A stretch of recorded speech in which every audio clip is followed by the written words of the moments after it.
The U.S. State Department recommended U.S. citizens not to travel to Colombia while publishing a security alert notification to Americans who are currently here in the South American nation. Through a statement, the U.S. Embassy in Bogota noted to all Americans that, and I'm quoting, there has been a significant rise in violence incidents against Colombia security forces in different parts of the nation. Moreover, the Biden administration asked Americans to reconsider their trips to Colombia, their future trips to Colombia, because essentially of crime. The Biden administration also asked those who are here in Colombia to be pretty careful, to be very careful because of kidnapping, terrorism, and riots. On this particular matter, it is important to point out, to explain essentially why the Biden administration is providing this statement. Okay, so on the first hand, it is quite important to take into consideration the fact that there has been many terrorist acts in different parts of Colombia over the last few weeks, just as we have been reporting here on Newsweek on previous episodes. We need to remember the terrorist act perpetrated against the Colombia's ESMAD in the city of Cali, which is the third more important city of Colombia after Bogota and Medellin.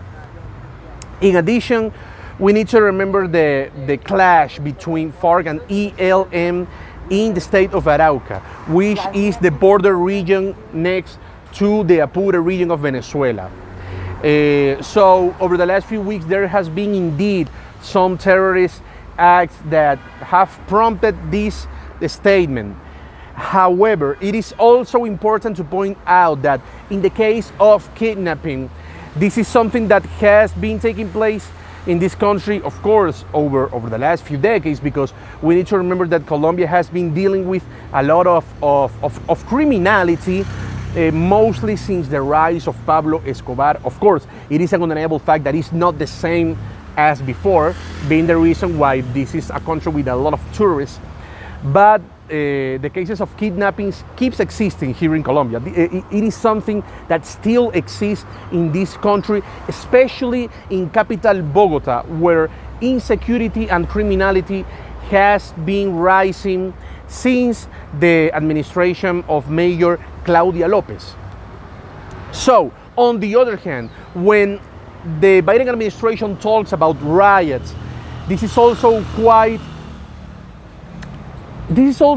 interesting, because we need to remember the widespread protests that took place last year here in Colombia.